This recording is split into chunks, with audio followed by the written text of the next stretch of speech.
এই মুহূর্তে সবচেয়ে বড় একটি খবর হলো কক্সবাজারে প্রায় ৯টি ফিশিং ট্রলারের ২০০রও বেশি মাঝি মল্লার গেল ২৪ ঘন্টা ধরে নিখোঁজ এবং এই তথ্যটি নিশ্চিত করেছেন জেলা বোট মালিক সমিতির সাধারণ সম্পাদক দেলোয়ার হোসেন। এবং একই সঙ্গে আপনারা জানেন যে স্মরণকালে সবচাইতে বেশি বৃষ্টিপাত কক্সবাজারে হচ্ছে এবং পর্যটন নগরী এখন অনেকটাই পানির নিচে। আমরা এর আপডেট জানবো, সহকর্মী কামরুল ইসলাম মিন্টু আমাদের সঙ্গে যুক্ত হচ্ছেন। মিন্টু, শুরুতে ফিশিং ট্রলার ৯টি ফিশিং ট্রলারের কথা বলা হচ্ছে, যেটি ভেতরে প্রায় ২ শতাধিক মাঝি মল্লার ২৪ ঘন্টা ধরে নিখোঁজ, যতটুকু আমরা জানতে পারছি। আপনার কাছ থেকে তথ্যগুলো পাচ্ছি, একটু বলবেন আসলে কোনো আপডেট পাওয়া গেল কিনা সেই ফিশিং ট্রলারের, সাথে বাইরের আবহাওয়ার পরিস্থিতি বা কেমন দেখছেন মিন্টু? ২৪ ঘন্টায় ১৩টি ট্রলার ডুবে নিখোঁজ ছিল আসলে, এবং সেখানে ৩ শতাধিক, একটি ট্রলারে ৩০ জন করে থাকে। এবং বোট মালিক সমিতির সাধারণ সম্পাদক দেলোয়ার হোসেন যেটা বললেন, কিছুক্ষণ আগে ৪টি ট্রলারের খোঁজ পেয়েছে। কিভাবে পেয়েছে? তারা ফোনের মাধ্যমে যোগাযোগ করেছে মালিক পক্ষকে, এবং সেই মালিক পক্ষ বোট মালিক সমিতিকে জানিয়েছে। অর্থাৎ ৪টির খবর পাওয়া গেল, কিন্তু এখনো পর্যন্ত ৯টি ফিশিং ট্রলারের কোনো খোঁজ পাওয়া যায়নি, যেখানে ২ শতাধিক মাছি মাল্লা রয়েছে। এবং যেটা বলা হচ্ছে, তারা কোনো কিনারায় কোথাও গিয়ে যেখানে নেটওয়ার্ক নাই সে জায়গায় হয়তো অবস্থান করছে, সেই ধরনের ধারণা তারা করছে, যেহেতু ৪টি প্রতিটির মধ্যে খোঁজ পেয়েছে। এবং একটা অভিযোগ তিনি করেছেন দেলোয়ার হোসেন বোট মালিক সমিতির, যে জেলেরা যেটা তাকে বলেছে, যখন ৩ নম্বর সতর্কতার সংকেত দেওয়া হলো তখন সাগরে তারা ফিল করছিল, তারা অনুভব করছিল প্রায় ৬ থেকে ৭ নম্বর সিগন্যাল চলছে।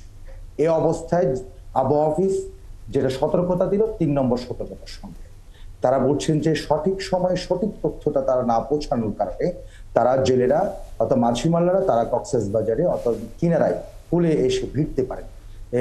যদি সঠিক সময়ে যদি তথ্যটা যদি তাদের কাছে পৌঁছানো যেত, তাহলে এই দুর্ঘটনা তারা কবলে পড়তে হতো না। এর যে দুর্ঘটনার কথা বলছেন, আজকে একটি ট্রলার ডুবির ঘটনায় ২২ জনকে উদ্ধার হয়েছে, যেখান থেকে একজন নিখোঁজ হয়েছে। আমরা আবার নতুন করে তথ্য পাচ্ছি, সেই ট্রলারটিতে ২ জন ৫ জন এখনো পর্যন্ত নিখোঁজ আছে। অর্থাৎ অনেক সময় দেখা যায় রাখি যে অনেকেই যে ট্রলারের ধারণ ক্ষমতা হচ্ছে যে ১৫ থেকে ১৬ জন, সেখানে জেলে মাঝি মাল্লা থাকে হচ্ছে যে ২০, ৩০, ৪০ জনের।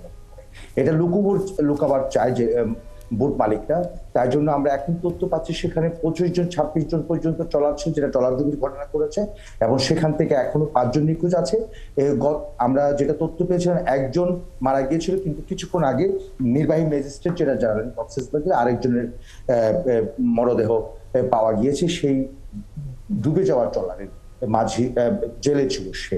অর্থাৎ সবকিছু মিলিয়ে কক্সবাজারের যে বাকি ৯টি ২ শতাধিক জেলে তাদের খবর পাচ্ছে না।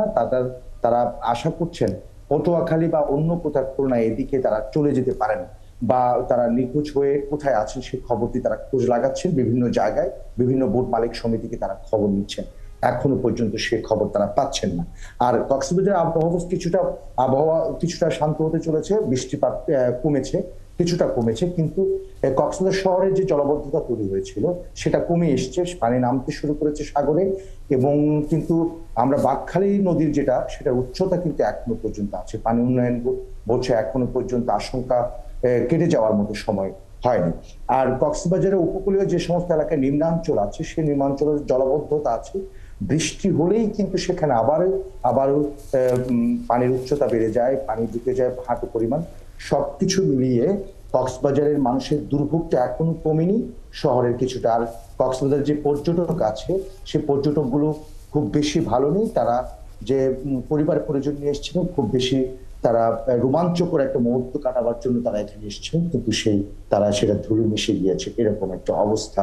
আর চিকিৎসা ব্যবস্থা, কক্সবাজারের যে প্রশাসনিক ব্যবস্থার কথা যদি বলি, অনেক পানিবাহিত রোগে আক্রান্ত হওয়ার সম্ভাবনা আছে, অনেকে ত্রাণের অভাব থাকতে পারে, কালকে থেকে অনেকে দুর্ভোগের মধ্যে আছে, পানির নিচে আছে, খাবার দাবারের ব্যাপার আছে। অর্থাৎ নানামুখী মানুষের নানা প্রয়োজন রয়েছে, কিন্তু বাস্তবতা হচ্ছে পর্যটন নগরী যে পানিতে এখন তলিয়ে আছে, যে পরিমাণ বৃষ্টি হচ্ছে, সেই বৃষ্টিতে আসলে সবাই ভোগান্তির মধ্যে আছে। এবং আপনি বললেন কিছুটা আসলে বৈরী আবহাওয়া কমতে শুরু করেছে। নিশ্চয়ই পরবর্তীতে কথা হবে। সহকর্মী কামরুল ইসলাম মিন্টু কক্সবাজার থেকে আমাদের সঙ্গে যুক্ত হয়েছিলেন।